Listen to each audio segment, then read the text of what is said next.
Assalamualaikum warahmatullahi wabarakatuh. Kali ini Mister akan menjelaskan materi yang sudah kalian catat. Judul materinya yaitu akhlak pergaulan remaja.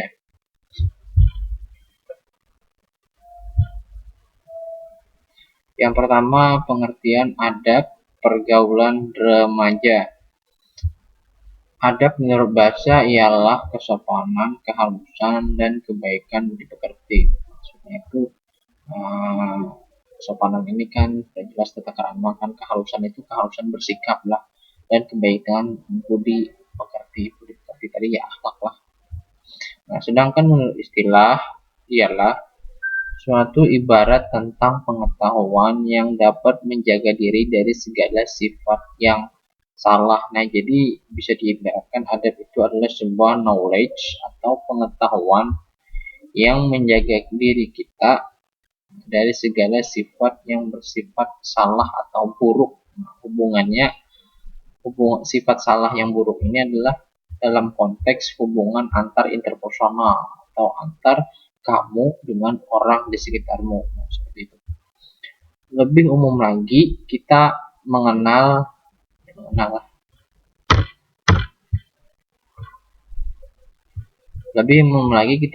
adab ini adalah kata akhlak.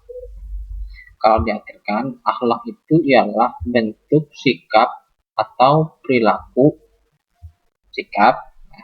kemudian ucapan dan perbuatan yang tercermin dari setiap individu.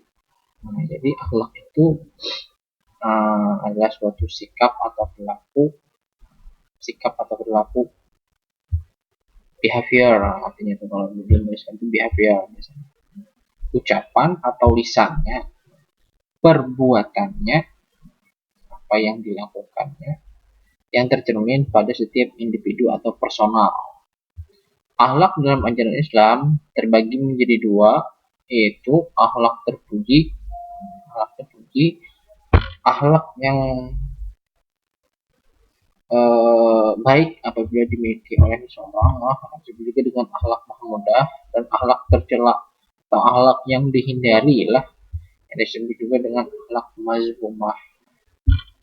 Jelaskan kita tuh lebih baik memiliki akhlak terpuji ketimbang memiliki akhlak tercela. Tapi biasanya akhlak terpuji ini sulit untuk dilakukan, sedangkan akhlak tercela itu mudah untuk dilakukan dan senang melakukannya. Contoh kecilnya apa?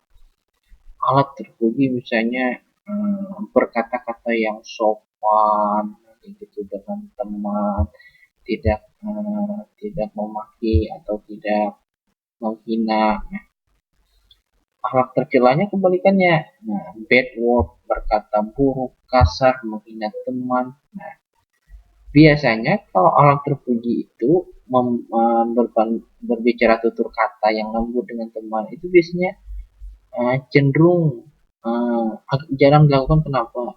Istilahnya itu kurang asik biasanya. Nah, konteks kata-katanya itu kurang asik mister, lebih muda mending misalnya kalau istilah orang Banjar lah, biasanya kalau orang Banjar lah, kalau kamu itu kan kalau kasar orang Banjar itu bilangnya nyawa. Nah, nyawa itu kayak gini. Kalau aku itu unda tuh kayak gini. Nah, itu nyawa dan unda itu sebenarnya katanya itu kurang halus. Nah, bisa dikatakan sebagai kasar. Nah, gitu. Yang bagus itu apa? Kalau di bahasa Banjar itu pian, aku. Nah, seperti itu. Nah, atau bahasa Indonesianya kamu aku. Nah, kayak gitu. Itu contoh sederhananya. Belum lagi backward yang lain. Nah, biasanya backward itu melakukannya itu kenapa sering terjadi? Karena luapan emosi sesaat. Misalnya.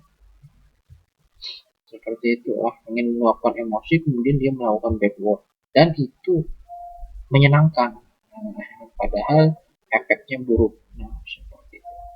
Kemudian ada pergaulan remaja, adalah segala interaksi sosial baik dalam bentuk sikap, perbuatan, dan ucapan antar sesama personal atau sesama remaja tadi.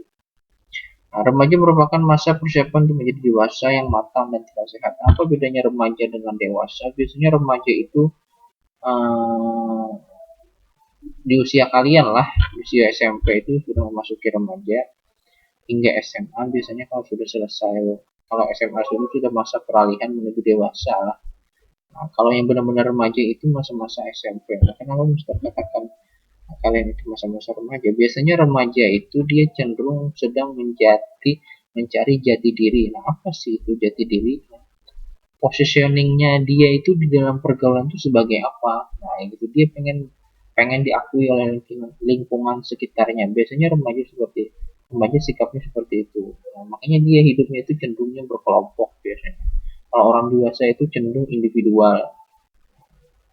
Kalau remaja itu cenderung berkelompok. Saya mau teman dengan si A, si B, dan si C saja. Nah, seperti itu. Dan dia pengen diakui di kelompoknya dengan cara apapun. Misalnya. Nah, yang perlu diperhatikan pergaulan remaja itu adalah input dari luarnya. Nah, ketika inputnya itu bagus, nah teman-teman di sekitarnya bagus, maka dia cenderung akan memiliki akhlak yang bagus. Nah, tapi sebaliknya, seandainya lingkungannya atau circle-nya itu jelek, maka dia cenderung akan kemasukan sikap-sikap yang jelek juga. Makanya dari itu pilihlah berteman itu, tapi bukan dalam konteksnya saya dia itu nggak cantik, saya nggak mau teman sama dia, atau dia itu nggak selevel dengan saya, nggak mau. Bukan memilih dalam konteks seperti itulah, memilih itu dalam konteks apakah dia ini memberikan manfaat baik bagi saya atau tidak. Nah, kalau dia memberikan manfaat buruk jangan ditemenin, kalau dia memberikan manfaat yang baik temenin. Nah, seperti itu. Nah, kemudian akhlak terpuji remaja. Islam telah mewajibkan manusia untuk selalu berperangai yang baik dan memiliki sikap sopan santun baik terhadap orang tuanya maupun lingkungan sekitar. Pergaulan remaja merupakan interaksi sosial dengan masyarakat yang harus memiliki dasar keagamaan dan kebangsaan yang baik. Contohnya nih, ketemu orang tua, mengucapkan salam, atau ketemu guru, teacher, berselisih, mengucapkan salam. Assalamualaikum Mister, Assalamualaikum Miss, pasti disaut salamnya. Nah, dan biasanya orang yang lebih muda itu harus mengucapkan salam terlebih dahulu atau menyapa terlebih dahulu terhadap orang yang lebih tua. Nah, seperti itu. Misalnya ya tadi contohnya siswa menyapa gurunya terlebih dahulu, atau mengucapkan salam kepada gurunya terlebih dahulu, baru disahut oleh gurunya. Nah, seperti itulah. Nah, sehingga dampaknya dalam pelaksanaannya seorang remaja dapat terjauh dari pengaruh-pengaruh yang menyimpang atau dilarang, baik secara agama maupun hukum yang berlaku. Kalau agama itu hukum agama, misalnya dilarang berzina, terhindar dari zina, baik itu zina yang disengaja maupun yang tidak disengaja, atau maupun yang bertentangan dengan hukum atau kriminal, dia tidak mencuri, dia tidak melakukan kekerasan, seperti itu dan lain-lain. Berikut bentuk akhlak terpuji seseorang remaja adalah: yang pertama, mengenal dan memahami. Mengenal dan memahami adalah hal pertama yang harus ada pada remaja saat dia memiliki teman. Sebab dengan mengenal dan memahami, maka seorang remaja tersebut bisa menilai kualitas baik dan buruknya seorang teman. Nah, jadi kalau pengen memilih teman, apabila apalagi sifatnya itu pengen cari close friend, ya, close friend, sahabat karib, nah itu close friend. Nah, itu kalian harus benar-benar mengenal dan memahami calon close friend kalian ini atau teman dekat kalian ini. Nah, kita harus tahu karakter dia kalau bisa 100%. Nah, kayak gitu. Nah, hingga kita bisa menilai apakah dia ini baik untuk kita atau buruk untuk kita. Kalau dia baik untuk kita, maka bertemanlah lebih lebih jauh dengan dia. Tapi kalau dia buruk bagi kita, membuat efek buruk, maka jangan temenin.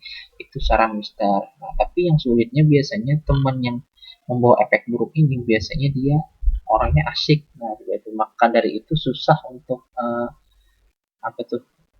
meninggalkan temannya seperti ini. Tapi nah itu tadi,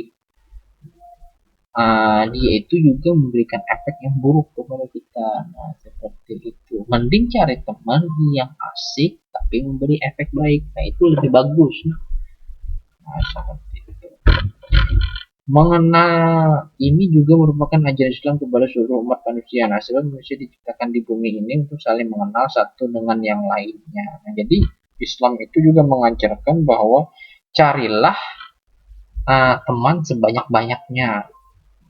Carilah teman sebanyak-banyaknya lah, supaya kita bisa mengenal banyak karakter orang. Nah, seperti itu.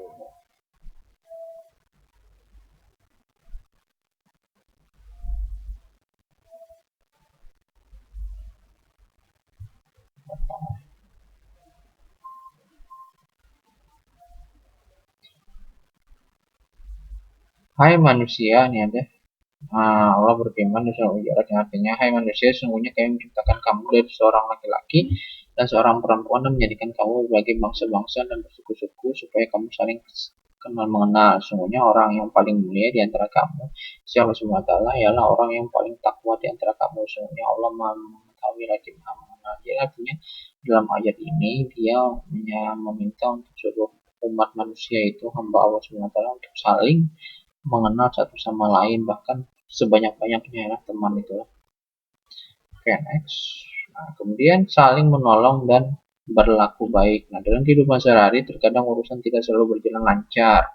Ada saja kendala di mana kita pasti membutuhkan orang lain untuk mengatasinya. Begitu juga dengan sahabat kita, maka menjadi kewajiban kita membantu mereka jika ada kesulitan yang sedang menimpa mereka. Nah, inilah fungsinya punya banyak teman lah. Kalau orang yang punya banyak teman, kalau dia mengalami kesulitan, biasanya banyak yang bantu. Nah, jadi kalau kita sering membantu teman kita, maka insya Allah kalau kita kesulitan, teman kita juga akan bantu kita. Tapi sebaliknya, orang yang tidak punya banyak teman, ketika dia mengalami kesulitan, maka tidak banyak juga yang bantu dia. Nah, seperti itu. Maka dari itu tadi dianjurkan, banyak-banyaklah berteman dengan orang lain. Nah, seperti itu. Quran surah Al-Jum'ah ayat 2 yang artinya, dan tolong menolong kamu dalam mengerjakan kebaikan dan takwa, dan janganlah tolong menolong dalam berbuat dosa dan permusuhan. Ini tadi tolong menolong itu juga ada konteksnya. Kalau tolong menolong dalam kebaikan, ayo. Nah, tapi kalau tolong menolong dalam kejahatan, yang nggak usah ditolongin. Nah, setelah terakhir, jujur dan adil. Dua sikap ini, jujur dan adil tadi ya, adalah modal utama untuk mendapatkan kepercayaan teman dan sesamanya. Ini jelas kan, kalau kalian itu jujur, maka teman kalian itu cenderung akan bertahan lama pertemanan kalian. Kalau kalian itu sifatnya pembohong, maka orang itu nggak mau deket-deket sama kalian. Paling di awal-awalnya saja sudah tahu sikap kalian kayak gitu, nah nggak jujur, maka nggak mau berteman. Contoh sederhananya, orang yang nggak jujur itu ketika pengen pengen ngutang, pinjam uang, nah, gitu. Iya, pertama dipinjemin, janji dibalikin 1 bulan kemudian.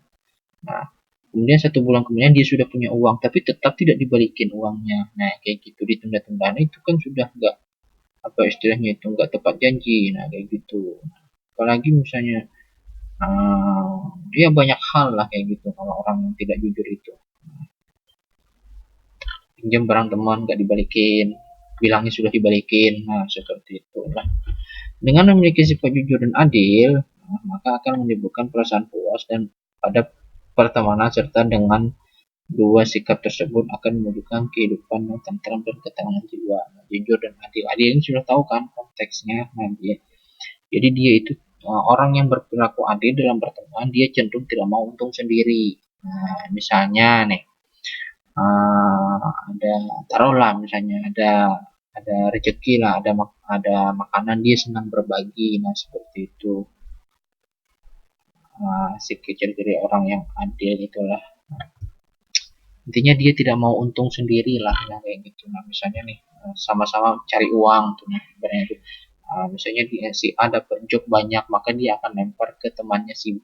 Nah, supaya apa? Supaya B ini juga memiliki pekerjaan atau job. Nah, seperti itu. Sikap jujur dan adil ini juga diterapkan dalam kehidupan sehari-hari dengan istiqamah terus menerus dan memiliki dampak positif yang sangat diharapkan untuk bekal di masa yang akan datang. Jujur dan adil adalah modal utama untuk meraih keberkahan hidup dan keselamatan baik dunia maupun di akhirat. Nah, sebaliknya, kebohongan dan ketidakadilan merupakan bibit akhlak untuk merusak masa depan seorang dan dapat merugikan orang lain. Kan? Jadi dihindarilah kebohongan dan ketidakadilan. Kezaliman dalam bentuk ketidakadilan sering kita. Oke. Mungkin sampai sini aja penjelasan dari Mister. Kurang lebihnya Mister mohon maaf. Wassalamualaikum warahmatullahi wabarakatuh.